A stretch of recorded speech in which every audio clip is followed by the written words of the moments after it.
네, 사우스베이 장로교회 여러분들 평안하셨습니까? 오늘은 3월 4일 목요일입니다. 오늘로써 하나님의 나라 이야기 6번째 시간을 맞이하게 되었습니다. 지난 시간에 히브리들이 출애굽한 이후에 광야에 들어가는 그러한 출애굽에 대한 그러한 그 역사를 말씀을 드렸어요. 근데 그 역사라고 하는 것은 신앙의 표현이다. 신앙 고백적인 그러한 글이다라고 말씀을 드렸습니다. 자, 이 광야 생활, 출애굽한 이후에 히브리인들이 광야 생활을 했는데, 이 광야 생활을 하는 건 아주 조직된 사회 혹은 어떤 규율이 있고 이런 것이 아니에요. 도망 나온 거예요. 노예 떼들이 도망 나와서 어떻게 하든지 살아야겠다, 어떻게 하든지 먹고 남아야 되겠다라고 하는 그러한 의지는 있었겠죠. 그건 인간의 본성이 아니겠습니까? 자, 이 도망 나온 노예 떼들은 오합지졸일 수밖에 없었어요. 예, 이루 말할 수 없는 그러한 어떻게 보면 좀 형편없는, 이건 민족이라고 할 수도 없어요. 무슨 사회가 제대로 구성된 것도 아니고 그야말로 그냥 생명을 부지하기 위해서 도망 나오고 탈출해 나오고 어떻게 하든지 하루 세끼 밥을 뭘 먹든지 그걸 먹어야 되는, 그러니까 그 사회라고 하는 것이 어떻겠습니까? 예, 지금은 우리는 출애굽기를 바라볼 때 굉장히 조직된, 굉장히 철저하게 준비가 된 그러한 모습일 것이다 라고 우리는 상상을 하죠. 그때 당시의 실제적인 역사는 절대로 그럴 수가 없습니다.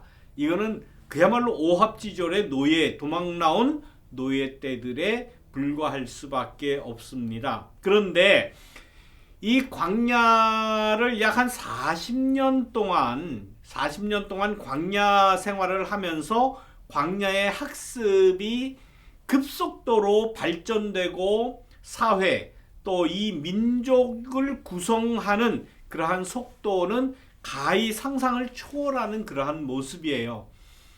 그래서 가나안에 들어갈 때는 어느 정도 군사 조직도 갖출 수 있을 정도의 그러한 조직된 사회, 조직된 문화, 조직된 어떤 신앙,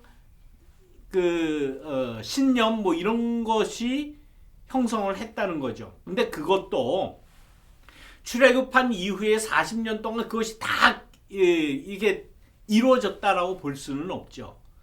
출애굽기라고 하는 이 문서, 성서 자체가 그 당시에 그야말로 그 광야에서 막 기록을 하고 광야에서 몇 월 며칠 오늘은 무슨 일 했다 이게 된 게 아니에요. 출애굽기라고 하는 이 성서 자체도 훨씬 후대의 후손들이 우리 조상들이 출애굽하고 그 이후에 이랬을 것이다 라고 기억을 더듬어서, 부모들이 해준, 조상들이 해준 이야기를 기억을 더듬어서 역사로, 기록으로 남긴 거예요. 그러니까 40년 동안 이루어졌다라고 하는 그 조직된 히브리 민족 혹은 그 사회에 대한 기록도 이거는 확실치가 않다. 더 수백 년의 그러한 역사를 압축을 시켜서 사회 제도는 이렇게 돼 있고, 또 거기에다가 자기네 그 역사뿐만 아니라 하나님이 주신 그러한 율법, 토라, 율법, 모세 오경, 출애굽기에 나오는 출애굽기뿐만 아니라 모세오경 전체가 다 그렇죠. 창세기, 출애굽기, 레위기, 민수기, 신명기, 그 역사를 몇백 년 후대에, 어떻게 보면 1000년 이상 그 후대의 후손들이, 조상들이 믿는 그러한 신앙, 신념, 이러한 것을 바탕으로 압축시켜서 이렇게 글로 출애굽기라고 하는 이 토라 문서로 써 내려갔던 거예요. 하나님이 주신 율법도 역시 마찬가지입니다. 하나님께서 광야에서 이런 법을 주셨다. 성막 짓는 법도 나오고 안식일을 어떻게 지켜라. 또 사람들이 지켜야 할 그런 법률 있지 않습니까? 이러한 법률 같은 것도 출애굽한 몇 달 있다가 하나님께서 이렇게 주셨다. 그렇게 기록은 했지만은 그러나 그 기록이라고 하는 것은 몇백 년, 1000년 이상의 그 역사를 이렇게 압축시켜 가지고 하나님께서 이러한 율법을 주셨다라고 기록을 한 거로 볼 수밖에는 없습니다. 그것이 아마 거의 정확한 겁니다. 근데 중요한 건 뭐냐? 제일 중요한 것은 이 야훼 하나님의 인도를 받고 가르침을 받았다는 이 고백, 출애굽, 그 다음에 율법, 이 출애굽을 하고 율법을 내려받고 하는 이러한 모든 그 역사적인 일련의 과정에서 그들이 믿던 야훼라고 하는 여호와, 우리말로 여호와라고 이야기해요. 야훼라고 하는 이 신은 어떤 신이냐? 우리가 잘 알듯이 노예들의 신이에요. 핫비루, 노예들의 신. 애굽에서 살 때만 해도 신이 여러 신이 있었습니다. 바로가 신이에요. 네, 바로가 신이에요. 거기다 또 거기에는 태양신도 있었어요. 라신이라고 하는 태양신도 있었어요. 등등 수많은 신들이 있었습니다. 그런데 그 신들은 이집트 사람들이 믿는 신이에요. 바로가 주장하거나 바로의 그러한 이데올로기, 이념이 사람들에게 강요했던 신의 종류가 굉장히 많습니다. 그런데 야훼 신은 어떤 신이냐? 노예들이 믿는 신이에요. 그 노예들이 믿는 신을 다른 사람들이 믿겠습니까? 여러분들 한번 생각해 보십시오.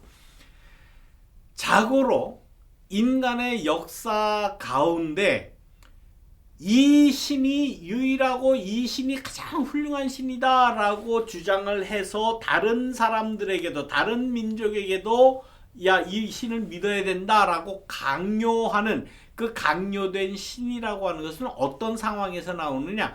제국주의적인 상황에서 그러한 신을 강요하는 그러한 모습이 나타나요. 이집트 제국주의적인 그런 성격이 강했잖아요. 그래서 노예들 갖다 부리고 노예들 강제로 노동시킬 뿐만 아니라 뭐가 함께 일어납니까? 노동만 시킨 게 아니에요. 자기네들이 가지고 있는 이 이데올로기, 자기가 가지고 있는 이 신념, 이념을 주입하는 그러한 모습이 제국주의적인 모습이에요. 가장 강하게 나타납니다. 일제라고 그러면 안 돼. 일본 그 강제 점령 시기에 조선 사람들에게 뭘 강요했어요? 덴노헤이카, 천황을 신으로 섬겨라 그랬잖아요. 일본 놈의 신을 너희도 섬겨야 된다 라고 강요했지 않습니까? 그래서 신사참배하라고 그런 거 아니에요. 종교를 강요하는 것은 제국주의적인 상황에서 나오는 거예요. 이집트 때 그랬죠. 예수님 당시에 로마 때도 역시 마찬가지예요. 로마 때도 로마가 뭘 강요했습니까? 황제 숭배 사상을 강요했어요. 그래서 그 황제를 숭배하지 않기 때문에 그 당시 그리스도인들이, 신앙인들이 박해를 받고 순교를 당한 이유가 바로 그거예요. 그 당시에도 너희들이 믿는 신 다 믿어라. 너희들이 야훼를 믿던, 너희들이 예수님을 신으로 격상시키던, 그건 우리는 상관 안 해. 왜? 로마 시대에는 이미 다신교 사회였어요. 다른 많은 신이 이루 셀 수 없어. 그 바울의 그래도 그 이야기에도 그 이제 수많은 신이 있고 나중에는 수많은 신 이외에 무슨 신이 있다고 그랬습니까? 사도행전에 나옵니까? 이름을 알지 못하는 신까지 있다고 그 이야기 하잖아요. 그러니까 자기네들은 모르는데 어딘가 무슨 다른 종류의 신이 있을 것이다. 그 신에게까지 뭐 그런 얘기가 나오지 않습니까? 신이 많아요. 다 믿어도 돼요. 그러나 거기다 플러스 꼭 믿고 섬기고 뭐 경배해야 될 이 뭡니까 로마의 그 황제도 황제 숭배는 이건 반드시 해라. 그거 아닙니까 지금? 로마의 그 황제를 신으로 황제 숭배를 해라라고 하는 그러한 요구도 역시 로마 제국이기 때문에 그게 강요되었던 것이고 제국적인 상황에서 억압의 상황에서 강제적으로 이 신을 믿어라라고 강요를 하는 거예요. 에집트 때도 마찬가지고 바벨론 시대 때도 마찬가지고 인간의 역사 가운데 어느 때든지 제국주의적인 상황에서 자기네들이 믿는 신을 식민지 혹은 피지배 계급에게 강요를 하는 겁니다. 그런데 이 야훼 신은 누구의 신이라고 했어요? 노예의 신이에요.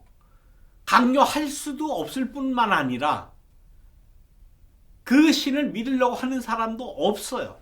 그렇지 않습니까? 노예들이 믿는 신을 누가 그걸 믿겠어요. 자, 여기서 조금 더 발전시켜 나가면 아주 또 우리의 머리를 괴롭히는 그러한 논리로 갈 수밖에 없어요. 우리는 성경에 나오는 말씀이기 때문에 복음을 온 세상에 전하라 라고 우리가 믿는 하나님을 많은 사람들에게 소개를 해요.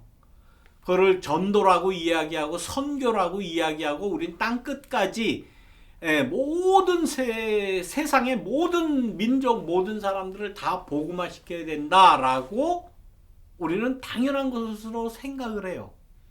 근데 그것도 역사적으로 보면 이 성경에 하나님을 믿는 민족들이 제국적인 그러한 힘이 있기 때문에 그게 가능한 겁니다. 우리 한국만 해도 그래요. 우리가 신앙 그 전에 받을 때에 미국이라고 하는 그 나라의 위치라는 건 절대적이었어요. 거슬릴 수 없어요. 더군다나 일본의 그 강점에서 우리를 그 해방시켜줬다, 우리를 독립시켜줬다라고 하는 그 나라가 미국이기 때문에 우리는 요만큼도 의심하지 않고 그대로 그걸 받아들인 거예요. 미국의 종교를 그대로 받아들인 거예요. 꼭 미국의 종교뿐만 아니라 전 세계적으로 유럽의 그 열강들이 믿었던 그 신을 그대로 받아들인 거예요. 이게 잘 됐다 잘못됐다라고를 떠나서 내가 믿는 신을 다른 사람에게 소개하고 야 너도 이걸 믿어야 된다 혹은 강제가 있던 없던 간에 이렇게 하는 거는 강한 나라가 약한 나라 혹은 강한 그 경제적으로 부한 그러한 민족이 열등한 민족 뭐 이런 그 힘의 역학 관계에 의해서 이 강요가 이루어지는 겁니다.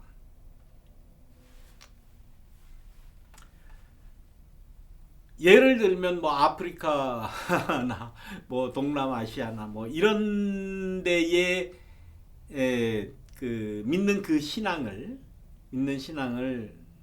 뭐 다른 사람 혹은 다른 민족, 다른 나라에게 이렇게 소개하는 경우가 있습니까? 없죠. 뭐 저 아프리카의 좀 미개한 사람들인 어떤 시인을 믿는다. 뭐 이걸 뭐 연구하는 정도로는 그건 가능하죠. 이 사람들은 그 사람들은 무슨 신을 믿었다. 이런 종교를 가지고 있었다. 그거는 가능해요. 연구하고 뭐 알아보고 뭐 이런 거. 그들은 그렇게 믿었구나. 그런 신앙을 가졌구나. 알아볼 수는 있는데 실제적으로 믿는 경우는 거의 없습니다. 그런데 중요한 건 뭔가 하면 이 성경에 나오는 이 야훼 하나님, 여호와 하나님의 모습이라는 것은 모습이라기보다는 그 신은 노예의 신이었다는 거예요. 이게 굉장히 중요합니다. 굉장히 중요해요. 우리가 지금 내가 무슨 신앙을 가지고 있는지, 내가 믿는 신이 어떤 신인지, 물론 우리는 미국이라고 하는 그 제국주의적인 그런 큰 나라, 또 유럽의 열강이라고 하는 그 서구의 많은 그 부유하고 부강한 그러한 나라로부터 소개받고 받아들인 거예요. 그런데 그들이 믿었던 신이 쫓아 올라가 보니까 출애굽 당시에 노예들의 신이었다라는 이 사실이 정말 놀랍고, 이 사실을 우리는 절대로 잊으면 안 됩니다. 예수님께서 말씀하시는 지금 하나님의 나라가 어떤 나라냐? 노예들을 불쌍히 여기는 그러한 신이에요. 지금까지 우리가 생각하는 그 신의 그 위상과는 많이 달라질 거예요. 천지 만물을 다 창조하고 전지전능한 하나님이고, 우리에게 축복 주고 우리를 살게 만들어주고 모든 거 다 가능하게 하시는 정말 그 위대하신 omnipotent, 파워풀한 그러한 신이다. 우리 그냥 막연하게 생각을 하죠. 따지고 올라가 보면 노예의 신이었어요. 근데 이 사실을 놓치면 노예의 신이었던 야훼 하나님을 내가 지금도 신앙의 대상으로, 신으로 섬기고 신앙의 대상으로 섬긴다라고 하는 이 사실 자체를 놓치면 하나님의 나라가 뭔지, 우리가 가지고 있는 이 신앙의 가장 핵심적이고 본질적인 것이 뭔지를 모른다는 거예요. 그래서 이 성서의 이 야훼 신앙이 중요한 거예요. 이 정말 매력적이지 않습니까, 여러분들? 왜 옛날에 그 노예들이 믿었던 신을 나도 믿는다 그러니까 왜 자존심 상합니까? 그거 아니에요. 오히려 거기에서 정말 놀라운 힘을, 놀라운 그 하나님의 은혜를 우리는 발견할 수 있다라는 그러한 사실이에요. 자, 광야 생활을 했던 이 히브리 사람들은 그들의 신을 믿는 자신들의 신과 그 신에 대한 신앙을 이렇게 발전시켜 나간 겁니다. 제국의 힘 있는 신이라고 섬긴 것이 아니라 그 노예들, 오합지졸의 형편없는 노예들이 믿던 신을 이렇게까지 그 신의 그 의지, 뜻을 받아들이는 것만 아니라 발전시키고, 자기네들이 사는 사회에 그 민족을 이루고 국가를 이루고 인종을 이루고, 더 나아가서 세계 많은 사람들에게 진정한 신은 제국의 신이 아니라 노예들의 신이었다라는 이 사실을 지금에까지 성경은 주장하고 있는 것 아닙니까? 매력적인 거예요. 참 매력적인 겁니다. 이런 사실이 너무 좋아요. 저는 너무 좋아요. 자, 그러면 이제 그만큼만 하고, 뭐 더 흥미진진한 얘기는 이제 구약 배울 때, 구약으로 과목이 넘어갈 때 다시 한번 말씀드리겠습니다. 그러면 이 히브리들이 가나안에 어떻게 정착을 했느냐?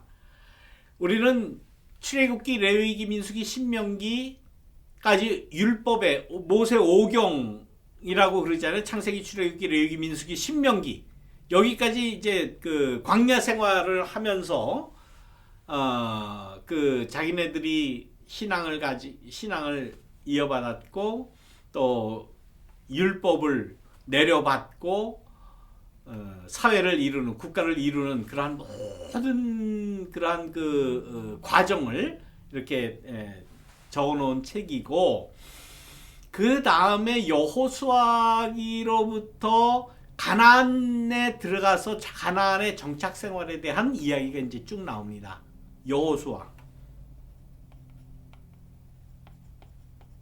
여호수아로부터. 근데 어떻게 들어갔느냐? 가나안에 어떻게 정착을 하게 됐느냐? 첫째는 정복을 해서 들어갔다라는 그러한 이야기가 나옵니다. 우리가 잘 아는 말씀이에요. 이것은 주로 여호수아서를 중심으로, 여호수아서를 보면 그게 나와 있어요. 네. 그 가나안 땅에 정탐꾼도 보내고, 우리가 들어가서 공격해서 우리가 이길 수 있느냐 없느냐 막 정탐도 하고, 그래서 여호수아와 갈렙이 가나안 땅에 들어가보니까 우리가 들어가서 전쟁하고 정복을 하면 우리 이길 수 있다, 그런 이야기가 나오잖아요. 그래서 이 가나안에 정착하는 그러한 그 학설에는 전통적으로 뭐 여러 가지 더 많지만 세 가지가 있어요. 첫 번째가 정복설이에요. 가나안에 정복해 들어갔다. 근데 그 정복한다는 그 말씀은 여호수아에서 보면은 하나님께서 조상 때부터 약속을 했다. 너희 후손에게 준다고 약속을 했고, 그렇기 때문에 이 땅은 우리 땅이다라는 그러한 그 이데올로기를 가지고 들어가는 거예요. 정복을 하고. 근데 그 과정을 보면, 여호수아를 보면은 정말 지금도 이해할 수 없는 그러한 일들이 너무나 많습니다. 들어가서 다 죽여버려라. 아니, 세계 만물을 창조하시고 모든 인간을 창조하시는 하나님인데, 유대 사람만 중요하고 뭐 거기 가나안에 있던 원주민들은 중요하지 않습니까? 다 죽여버리라는 거예요. 동물까지 다 죽여버리라. 그걸 어떻게 하나님의 말씀으로 우리가 받아들일 수 있느냐? 그건 이제 다음 이슈에서 말씀을 드리고, 아무튼 정복해서 들어갔다. 근데 그 근거가 성서에 있다는 거예요. 특히 여호수아서를 중심으로. 근데 이 공격하는 거는 군사적인 공격이에요. 군사적인 공격이라는 게 얼마나 처참합니까? 사람 죽여야 되는 거예요. 침략을 통한 그러한 정복 이야기가 여호수아서를 중심으로 나온다라는 거예요. 그다음에 또 한 가지 설은, 우리가 미국에 다 이민 왔죠? 이민 오듯이 이미그런트를 통해서, 이주를 통해서 오랜 기간 동안에 걸쳐서 이렇게 뭐 가족이 들어오고 몇몇 사람들이, 야곱의 그러한 12아들, 또 요셉이 먼저 가서 에집트의 총리가 되고 하는 그러한 모습과 같이 출애굽한 이 이스라엘 민들이, 이 노예떼들이 천천히 이주를 했을 것이다. 그래서 이주해서 가나안 땅으로 이주해서 들어와서 평화로운 정착을 했을 것이다. 이거는 공격적이거나 뭐 침략적이거나 군사적인 게 아니고, 굉장히 천천히 평화적으로 와서 정착을 하고, 가나안 그 땅에 있던 사람들하고 잘 융합이 됐을 것이다라는 이러한 설이에요. 이건 주로 이제 사사기를 중심으로 이런 이야기가 나옵니다. 그러니까 이것도 일리가 있어요. 그 당시에 아무리 출애굽하고 광야에서 큰 살아남고 그렇다고 해도 이렇게 군사적인 공격을 할 만한 그러한 조직이 40년 만에 이루어졌겠습니까?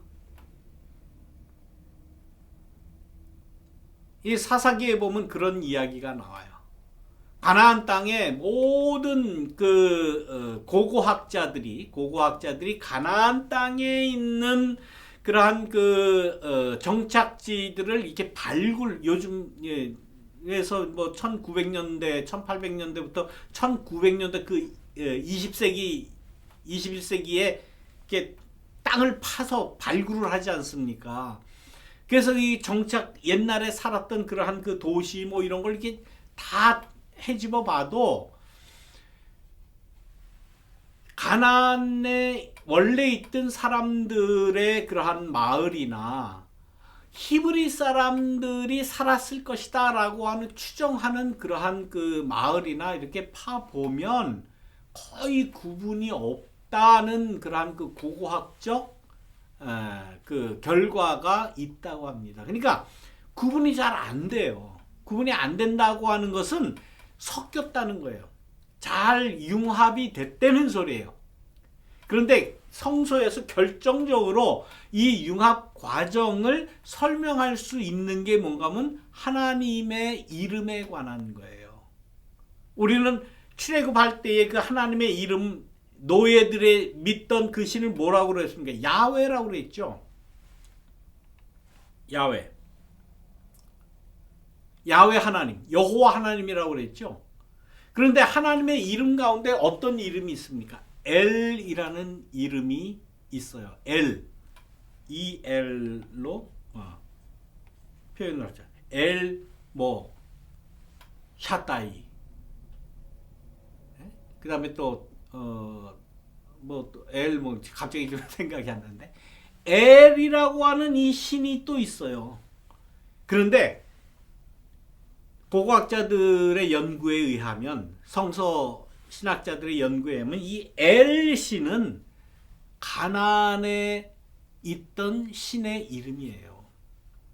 다시 말하면, 출애굽 그 핫비루들의 노예들이 믿던 여호와 신과 가나안에 있던 이 엘신이 융합이 되어서 이 하나님은 한 하나님이다. 우리가 믿는 하나님이다. 라고 이게 자연적으로 별 거부감 없이 융합이 됐다고 하는 증거예요. 자, 여기서 여러분들 이제 헷갈리기 시작하죠. 이제 슬슬 의심이 생기죠. 그러면 우리가 믿는 하나님이 이게 여러 신이냐? 여러 신이에요. 물론 우리는 유일신 하나님을 믿습니다라고 유일신을 주장을 하지만 역사적으로 따져보면 노예 때들이 믿던 야훼 신과 가나안에 있던 신 엘신이 그 신앙이 자연적으로 융화된 거예요. 맞닥뜨려진 거예요. 출애굽기 3장 6절에 보면 지금 그 성경을 읽어야 되는데 다음 시간에 한번 읽어보도록 하죠. 야훼 신하고 엘 신하고의 그러한 모습이 한 구절에 나오는 모습을 볼 수가 있습니다. 죄송합니다. 지금 제가 준비가 안 돼서 지금 그 성경을 못 본데 다음 시간에 한번 보여드리도록 그렇게. 아무튼 이건 지금 신의 문제는 그건 또 좀 차치하고 천천히 이주를 해서 들어와 가지고 평화적으로 모든 삶의 모습에서나 자기가 가지고 있는 이념이나 생각 이런 것들이 평화적으로 융합 과정을 거쳐서 가나안에 정착을 하고 후에 다윗 왕조를 이루고 이렇게 한 민족으로 성장을 했다라는 그러한 그 고고학적 또 성서 신학적 배경도 분명히 있다라는 거예요. 사사기를 중심으로 그렇게 이루어졌습니다. 세 번째, 이거는 혁명설이에요. 다시 말하면 애굽에서 있었던 그 히브리들 중에 혁혁한 그러한 그 품성을 가지고 있던 사람이 뛰쳐나왔다는 거죠. 그야말로 폭력도 쓰기도 하고 등등 도저히 참지 못하고 우리는 나가겠다. 봉기를 일으킨 거예요. 그렇게 일으켜서 나온 이 핫비루들이 광야 생활을 하고 있던 중에 지지난 시간에 제가 분명히 말씀드렸죠. 가나안 땅에도 원주민이 있었다고 그랬죠. 그리고 그 원주민을 중심으로 한 군주국이 있었다고 그랬어요. 그러니까 가나안 땅에서도 억압의 모습이 있었던 거예요.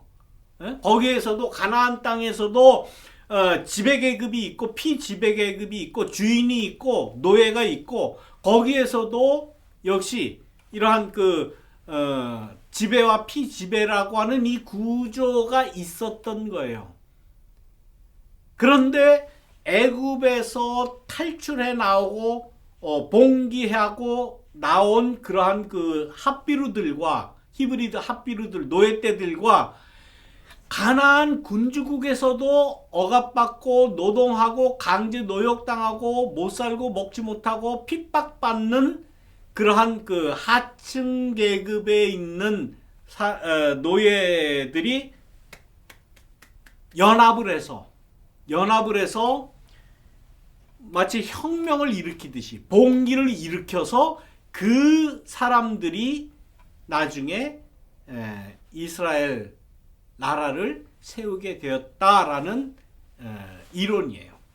그러니까 하나의 그 가설이에요. 물론 지금 뭐 정복설 혹은 이주설 또 이 혁명설 이거는 다 가설입니다.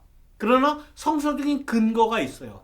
우리가 여호수아에 보면 여리고성에 정탐꾼이 갔을 때 누구의 도움을 받습니까? 기생 라합이죠? 네. 기생 라합의 여기 있네. 기생 라합의 그 도움을 받고 공모를 하잖아요.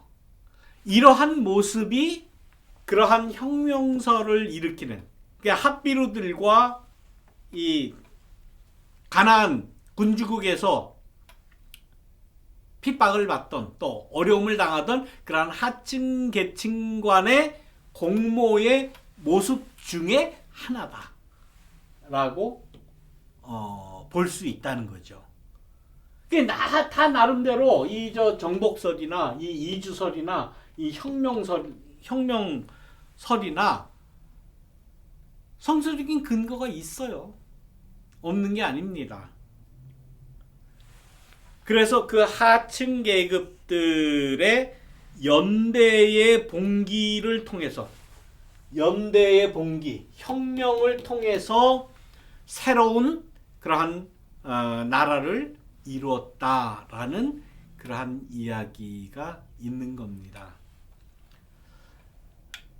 그거 아니다. 아니 성경에 그 이스라엘 민족이 하나님이 세워준데 그 혁명을 했다니 이게 말이나 되는 소리냐? 그렇게만 생각하지 마십시오. 예, 다 성경적인 근거가 있어요. 없는 게 아닙니다. 이러한 여러 가지 추론 혹은 성서적 근거 혹은 좀 확대 재생산시키는 그러한 모든 이 과정들이 많아요. 이거 외에도 또 더 많습니다. 더 많아요. 이런 거 다 틀렸다. 요즘에 그 이 가나안 정착설에 대해서는 또 다른 이야기들이 많아요. 그 다 이 주장이에요. 어느 하나만 맞는다 그렇게 보시면 안 돼요. 모든 것이 다 가능성이 있고 모든 그러한 그 추론을 우리가 계속해서 따져가고 또 고고학적 발굴을 통해서 학문적인 연구를 통해서 우리는 계속 이게 추적을 해 나가는 그러한 단계에 있는 거죠. 어느 사람이 아니야 그거 틀렸어 그거는 이단 사상이야 뭐 이르기 시작하면은 그 공부할 필요 없어요. 그냥 끄고 나가세요. 네, 그냥 딱 유튜브 딱 끄고 그냥 나가서 하나님 난 이렇게 믿습니다. 그렇게 하시면 돼요.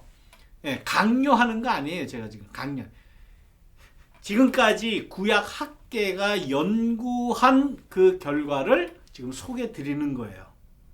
받아들이는 것은 다 여러분 각자의 그 신앙의 뭐 그 스타일이라고 할까, 역량이라고 할까, 그릇이라고 할까, 거기에 맞춰서 받아들이시면 된다 하는 거예요. 근데 중요한 것은